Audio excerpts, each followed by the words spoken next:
नमस्कार, उत्तराखंड समाचार में आपका स्वागत है। मैं शिखा त्यागी। सबसे पहले मुख्य समाचार।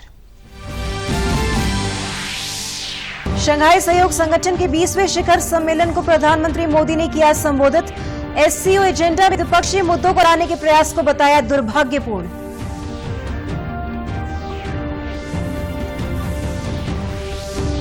केंद्रीय स्वास्थ्य मंत्री डॉक्टर हर्षवर्धन उत्तराखंड समेत 7 राज्यों में कोरोना की स्थिति का लेंगे जायजा। देश में घटी कोरोना संक्रमण की दर, केवल 6% मामले सक्रिय, रिकवरी रेट 92% से अधिक। गैरसैंण को मुख्यमंत्री की बड़ी सौगात, 110 करोड़ रुपए की लागत से बनने वाले सचिवालय भवन का शिलान्यास। 81 विकास कार्यों के लिए 240 करोड़ की योजनाओं का किया शिलान्यास और लोकार्पण। और गैरसैंण में उच्च शिक्षा मंत्री ने किया राज्य के 662 ई पंचायत सेवा केंद्रों का उद्घाटन। न्याय पंचायत स्तर पर लोगों को मिलेगा 12 प्रकार की सेवाओं का लाभ। अब समाचार विस्तार से। प्रधानमंत्री नरेंद्र मोदी ने मंगलवार को शंघाई सहयोग संगठन एससीओ की राज्य प्रमुखों की परिषद के 20वें शिखर सम्मेलन को संबोधित किया। वीडियो कॉन्फ्रेंसिंग के माध्यम से सम्मेलन को संबोधित करते हुए प्रधानमंत्री ने कहा कि शंघाई सहयोग संगठन देशों के साथ भारत के मजबूत सांस्कृतिक और ऐतिहासिक संबंध हैं। प्रधानमंत्री ने अपने संबोधन की शुरुआत में संयुक्त राष्ट्र के लक्ष्यों पर बात की। प्रधानमंत्री ने एससीओ एजेंडा में बार बार अनावश्यक रूप से द्विपक्षीय मुद्दों को लाने के प्रयास को दुर्भाग्यपूर्ण बताया, जो एससीओ चार्टर और शंघाई स्पिरिट का उल्लंघन है। उन्होंने कहा कि इस तरह के प्रयास एससीओ को परिभाषित करने वाली सर्वसम्मति और सहयोग की भावना के विपरीत हैं। कि कनेक्टिविटी को और अधिक गहरा करने के लिए यह आवश्यक है कि एक दूसरे की संप्रभुता और टेरिटोरियल इंटीग्रिटी के सम्मान के मूल सिद्धांतों के साथ आगे बढ़ा जाए। भारत एससीओ चार्टर में निर्धारित सिद्धांतों के अनुसार एससीओ के तहत काम करने की अपनी प्रतिबद्धता में दृढ़ रहा है, परंतु यह दुर्भाग्यपूर्ण है कि एससीओ एजेंडा में बार बार अनावश्यक रूप से द्विपक्षीय मुद्दों को लाने के प्रयास हो रहे हैं, जो एससीओ चार्टर और शंघाई स्पिरिट का उल्लंघन करते हैं। प्रधानमंत्री ने अपने संबोधन में कोरोना महामारी के दौरान भारत के फार्मा उद्योग द्वारा दवाओं का उत्पादन और 150 देशों में इन दवाओं के वितरण का जिक्र भी किया। उन्होंने कहा कि आगे भी भारत कोरोना वैक्सीन बनने के बाद इसी तरह मानवता की मदद के लिए कार्य करता रहेगा। भारत के फार्मा उद्योग ने 150 से अधिक देशों को आवश्यक दवाएं भेजी हैं।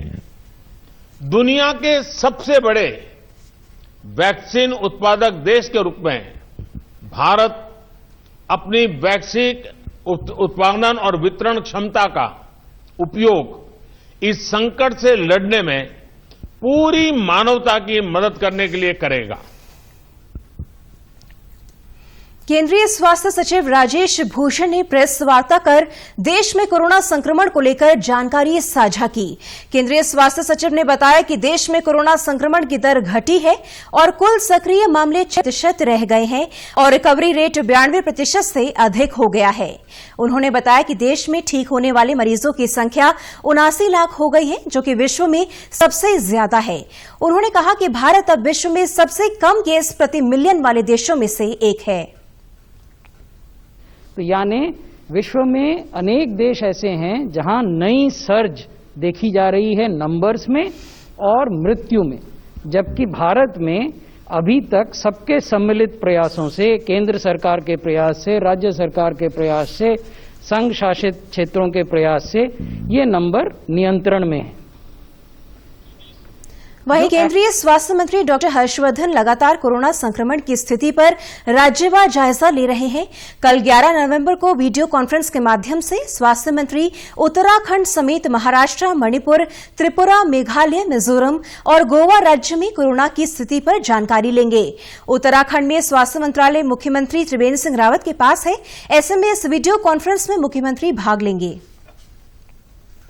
ग्रीष्मकालीन राजधानी गैरसैंण में विधानसभा भवन के निर्माण के बाद अब जल्द ही सचिवालय का निर्माण होने जा रहा है। मुख्यमंत्री त्रिवेंद्र सिंह रावत ने गैरसैंण में सचिवालय का शिलान्यास किया।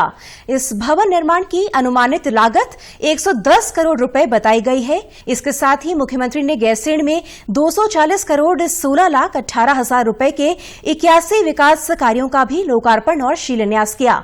इनमें 207 करोड़ 24 लाख 75 हजार रुपए लागत के 46 कार्यों का शिलान्यास किया गया, जबकि 32 करोड़ 91 लाख 43 हजार रुपए के 35 विकास कार्यों का लोकार्पण किया गया।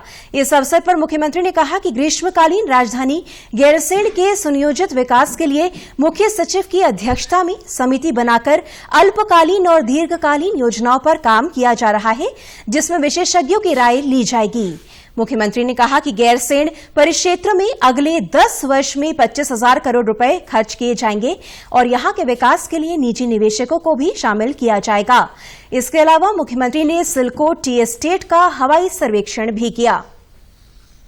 विधानसभा के लिए और राजधानी के लिए जो एक बड़ी आवश्यकता होती है कि उसका सचिवालय वहां पर होना चाहिए, उस सचिवालय का भी आज यहां पर शिलान्यास किया गया है और बहुत जल्दी इसका जो निर्माण कार्य है वो भी प्रारंभ कर दिया जाएगा।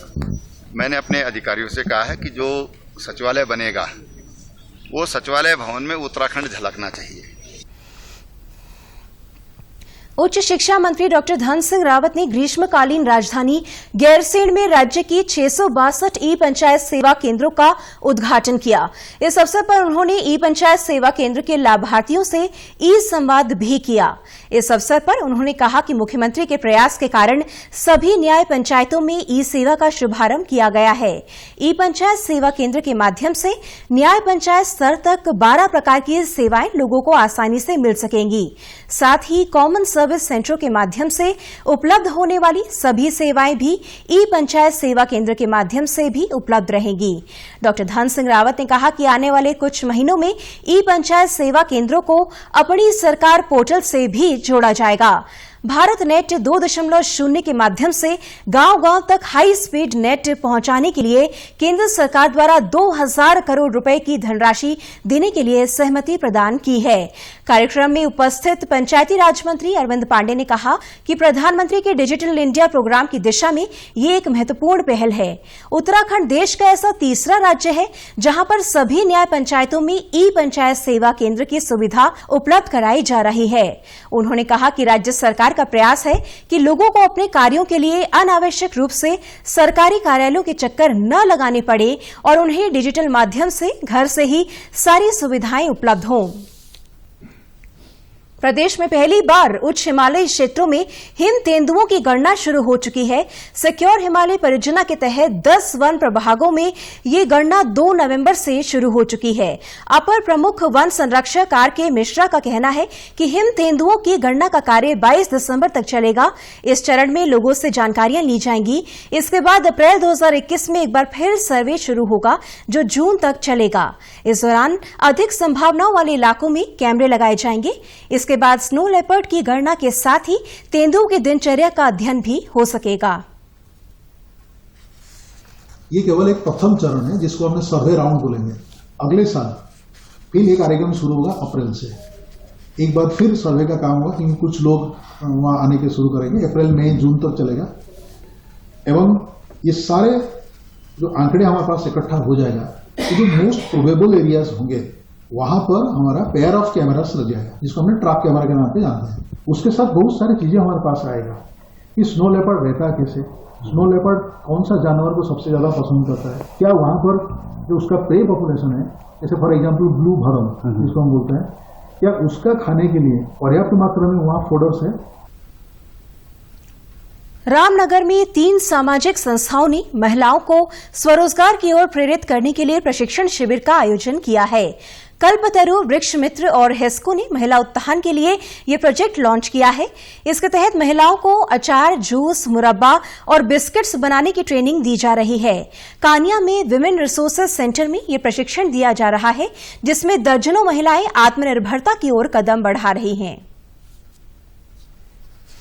हमारे पर्वतीय क्षेत्रों में बहुत तरह के संसाधन होते हैं। हमारे कई तरह के फल हैं, कई तरह के वाइल्ड फल भी हैं, दालें हैं, सब्जियां हैं, लेकिन हमें बाजार के भाव वो नहीं मिल पाते जिसको कि हमको मिलने चाहिए। उसका एक तरीका ये होता है कि महिलाओं को जोड़ते हुए इन संसाधनों में मूल्य वृद्धि की जाए, उनको बेहतर तरीके से ब्रांडिंग करके, पैकेजिंग बना करके, वैल्यू ऐड करके, प्रोसेस करके हम बाजार में ले जाएं। रुद्रप्रयाग जिले की पुलिस ने कोरोना महामारी से बचाव के मद्देनजर स्थानीय लोगों को जागरूक करने के उद्देश्य से राज्य स्थापना दिवस पर मार्च विद मास्क का आयोजन किया। पुलिस अधीक्षक नवनीत सिंह के नेतृत्व में पुलिस कार्यालय से बेलनी पुल तिराहे तक जन जागरूकता रैली निकाली गई और आम जनता को कोरोना के प्रति सचेत किया गया। मार्च के दौरान पुलिस बल द्वारा खुद सामाजिक दूरी का पालन करते हुए लोगों को सामाजिक दूरी का पालन किए जाने और मास्क पहनने के प्रति जागरूक किया गया। मार्च के दौरान राह चलते कई स्थानीय लोगों को मास्क भी वितरित किए गए और अनिवार्य रूप से मास्क पहनने की अपील की गई। हमारे पुलिस कर्मचारी पुलिस लाइन के थानों के पुलिस ऑफिस के सभी एकत्रित होकर और उसमें एक पब्लिक में अवेयरनेस के लिए, एक जागरूकता के लिए प्रयास था, जिससे कि लोग मास्क पहने और सोशल डिस्टेंसिंग का पालन करें। और इसके अतिरिक्त मास्क डिस्ट्रीब्यूट किए गए जिनके पास मास्क नहीं थे, और हिदायत भी दे दी गई कि अभी भविष्य में बिना मास्क के अगर पब्लिक प्लेस पे आएंगे तो महामारी अधिनियम में उनके खिलाफ कार्रवाई भी की जाएगी। त्योहार को लेकर डोईवाला तहसील प्रशासन, नगरपालिका और पुलिस प्रशासन अलर्ट दिखाई दे रहा है। दीपावली और धनतेरस को देखते हुए तहसील प्रशासन ने व्यापारियों के साथ बैठक का आयोजन किया। बैठक में सभी दुकानदारों से अपील करते हुए एसडीएम लक्ष्मीराज चौहान ने कोरोना के मद्देनजर दुकानों पर भीड़ न होने देने की बात कही। साथ ही सोशल डिस्टेंसिंग के पालन करने और मास्क का उपयोग करने की भी हिदायत दी। दीपावली पर पटाखों का प्रयोग कम करने के साथ ही बाजार में जाम की समस्या पैदा होने पर पुलिस प्रशासन की ओर से सख्त कार्रवाई की बात भी कही। जैसा कि आप जानते हैं कि हमारा त्योहारी सीजन का प्रारंभ होने वाला है, तो उसी को लेकर आज व्यापार मंडल और नगरपालिका एक बैठक आज रखी गई थी। इसमें सबसे महत्वपूर्ण था कि जो कोविड-19 की जो गाइडलाइन है कि जो भी व्यापारी हमारे भाई हैं उनके जो प्रतिष्ठान है कि सबसे पहले अपने से शुरुआत रहेंगे। जो हमारे कोविड-19 की गाइडलाइन है, मास्क पहनना, सैनिटाइजर का यूज करना या सोशल डिस्टेंसिंग, या उससे पहले भी इसका भली भांति अनुपालन कराएंगे। साथ ही अभी दिवाली को लेके सभी को ये अनुरोध भी किया गया, उनको ये निर्देशित भी किया गया, अपना कोई भी ऐसा अतिक्रमण करके न कोई प्रतिष्ठान कोई सजाएगा, न बर्तनों की दुकान लगाएंगे, न मिठाइयों की दुकान सड़क पे न लगाएंगे। उत्तराखंड के समाचारों में आज बस इतना ही। चलते चलते मुख्य समाचार एक बार फिर। शंघाई सहयोग संगठन के 20वें शिखर सम्मेलन को प्रधानमंत्री मोदी ने किया संबोधित। एससीओ एजेंडा में द्विपक्षीय मुद्दों को लाने के प्रयास को बताया दुर्भाग्यपूर्ण।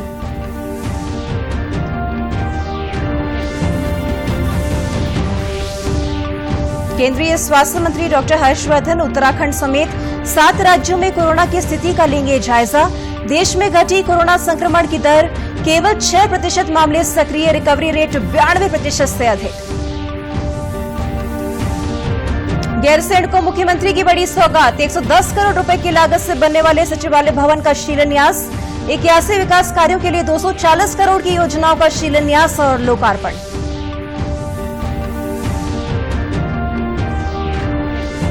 और गैरसैंण में उच्च शिक्षा मंत्री ने किया राज्य के 662 ई पंचायत सेवा केंद्रों का उद्घाटन।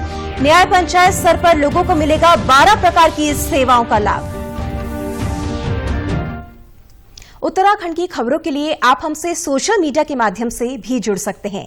हमारा ट्विटर हैंडल है DDNews_देहरादून, हमारा फेसबुक पेज है DD News उत्तराखंड और हमारे YouTube channel DD News Uttarakhand को भी आप सब्सक्राइब कर सकते हैं। कोरोना संक्रमण से बचने के लिए मास्क का अनिवार्य रूप से और सही ढंग से प्रयोग करें। साथ ही सामाजिक दूरी का ख्याल रखें, नियमित रूप से हाथ धोएं और याद रखें, कोरोना को हराना है, मास्क जरूर लगाना है। नमस्कार।